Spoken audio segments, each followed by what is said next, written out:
¿Qué es lo que quiere el tribunal de ti? Y el spoiler es que solo son 3 cosas. ¿Qué está buscando el tribunal en ti, más allá de esos criterios de calificación? ¿Qué está buscando para escogerte entre 40, 30, 50, 100 opositores? ¿Por qué tú y no otros? Hoy vamos a analizar las 3 cosas que sí o sí debes trabajar en tu discurso, debes trabajar en tus supuestos prácticos y en los ejemplos prácticos del tema para que el tribunal te perciba como alguien útil y, lo más importante, sin que él o ella se dé cuenta, le predispongas a que te ponga más nota. Lo primero que quiere de ti es que se note que has pisado aula.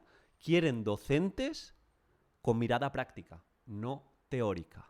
¿Por qué? Porque vas a competir con la mayoría de opositores que van a cubrir el estándar teórico, es decir, que el tema, las definiciones las van a decir bien, que en el supuesto van a decir las leyes también bien, que en la programación van a cubrir todos los puntos. Hay que hablar de contextualización, hay que hablar de metodologías, de evaluación. No va de contenido, va de cómo lo dices y sobre todo de aportar soluciones al tribunal. Por ejemplo, tú presentas una metodología y le haces ver al tribunal que puede haber un conflicto en el aula donde planteas una secuencia cooperativa y se da una competición. ¿Cómo lo solucionas? ¿Tienes algún tipo de rutina para la autorregulación emocional? ¿Para fomentar esa autonomía en tu grupo clase?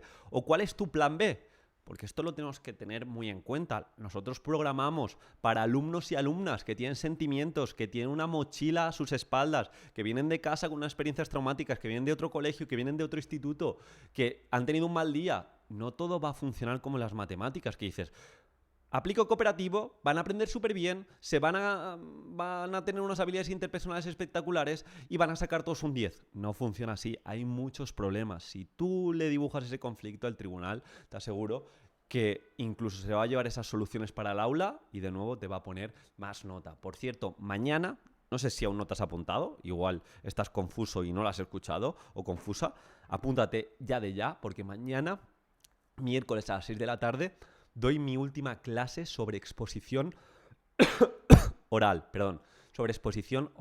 donde solo por apuntarte te vas a llevar una masterclass de 13 minutos donde contesto las 10 preguntas más posibles del debate del tribunal que te van a ayudar a sonar coherentes. Y no solo eso, si asistes, tómatelo como una clase que es de pago, aunque sea gratuita, porque al final te vamos a regalar la gran Biblia del hilo conductor. Si estás pensando en llevar hilo conductor o ya lo llevas o no tienes ideas, esto te va a desbloquear y te va a hacer sonar convincente delante del tribunal. Así que apúntate, que es gratis, y nos vemos mañana a las 6 de la tarde.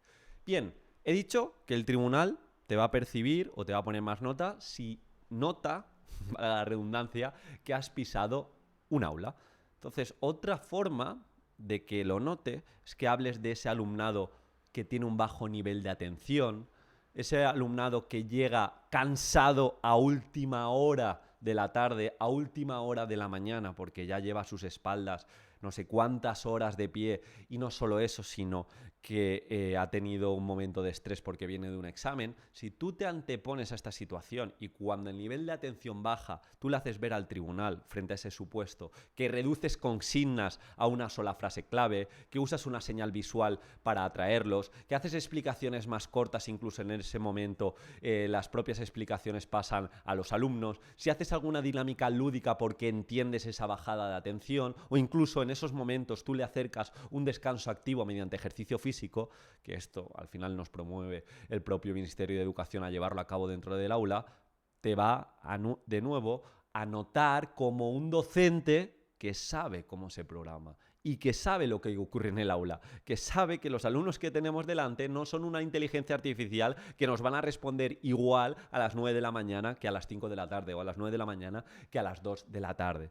En ese sentido, que se note que has pisado en el aula, que se note esos conflictos que pueden haber respecto a las metodologías y que se te note un docente proactivo.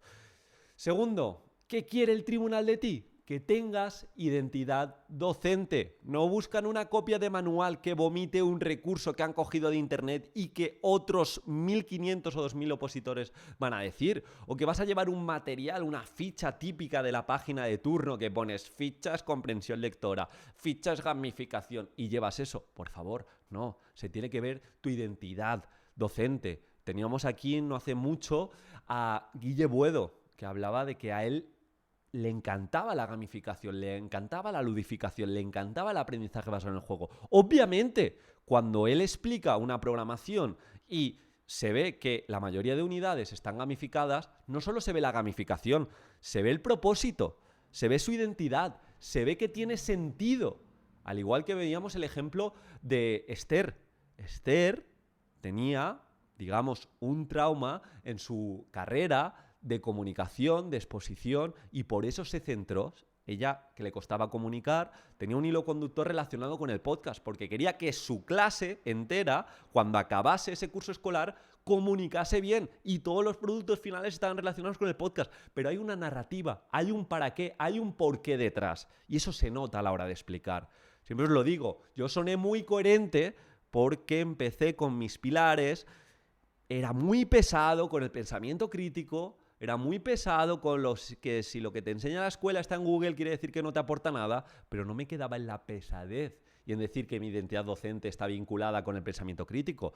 Eso se veía a la hora de los ejemplos que ponía en los objetivos de etapa, a la hora de cómo cuidaba ese aprender a aprender, a la hora de cómo empezaba la unidad y cómo la acababa, a la hora de cómo finalizaba la conclusión. El tribunal se acordaba de mí. Tú eres el del pensamiento crítico, tú eres el de la educación emocional. Porque sí, me has hablado de tu identidad al principio, pero la he visto a lo largo de tu programación. Y he visto un trocito de ti. Eso es en lo que te tienes que centrar. Al igual que mucha gente va a hablar de neurociencia. ¿Por qué tú no le demuestras al tribunal que no te quedas en la neurociencia, que es lo que pasa en el cerebro? Que lo que nos interesa es la ciencia cognitiva, es la psicología cognitiva. Sabemos lo que pasa en el cerebro, pero lo tenemos que analizar qué pasa con nuestros alumnos y entendemos que hay prácticas más que estudiadas que si las llevamos al aula conseguimos ese aprendizaje competencial respecto a que si no aplicamos estas propuestas, nuestro alumnado se va a quedar con el aprendizaje inerte, es decir, aprendizajes para una semana y luego lo van a olvidar.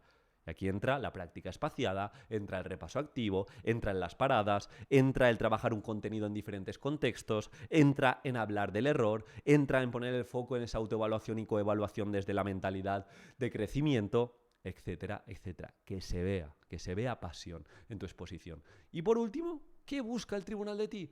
Seguridad, sin parecer soberbio.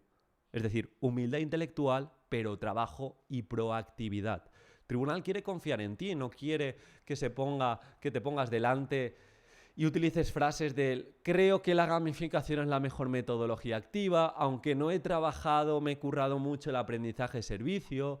No, este aprendizaje va a ser un proyecto que he cogido de esta referente, creo que puede funcionar bien. No, seguridad ante todo. Tienes que vender que las metodologías que has escogido son las mejores. ¡Ojo! No son las mejores respecto a la enseñanza tradicional, son las mejores para el grupo clase, para los criterios de evaluación que has marcado y sobre todo para los objetivos de aprendizaje que has trabajado. Y eso es seguridad. Y tú le puedes hacer ver que a través de tus instrumentos de evaluación, que llevas 3 o 4, si tú no dices nada, igual te van a decir: pero fulanito, Diego, ¿cómo que solo llevas 3 o 4 instrumentos en 10 meses de curso escolar, en 9 meses de curso escolar? ¿No son muy pocos?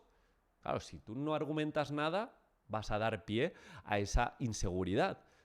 Ahora bien, si tú te pones delante del tribunal y dices, llevo 3 instrumentos de evaluación, tal y como nos marca la LOMLOE, la diversidad que se ve en el anexo 3 a la hora de diseñar las situaciones de aprendizaje. ¿Pero por qué escojo 3? Escojo 3 porque entiendo, tal y como nos marca Ángel Pérez Puello desde el grupo Actitudes de la universidad, que un instrumento de evaluación es como un manual de instrucciones. Si yo lo cambio todo el rato, mi alumno va a estar confuso. Sin embargo, si utilizamos el mismo instrumento de evaluación con pequeños matices, con pequeñas variancias y con progresión, mi alumno va a entenderlo. Y si lo entiende, se va a implicar más y se va a cumplir el principio de la evaluación formativa, que sepa qué hace, qué más puede hacer y por qué lo hace.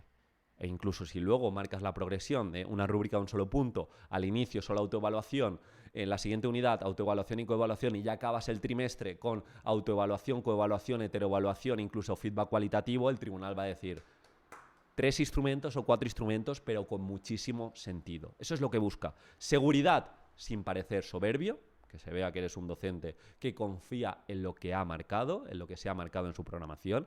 Identidad docente, que se lleve un trocito de ti y que se note que has pisado un aula. Nos vemos mañana a las 6 de la tarde. Voy a pasar lista, espero que no faltes y como siempre, un abrazo.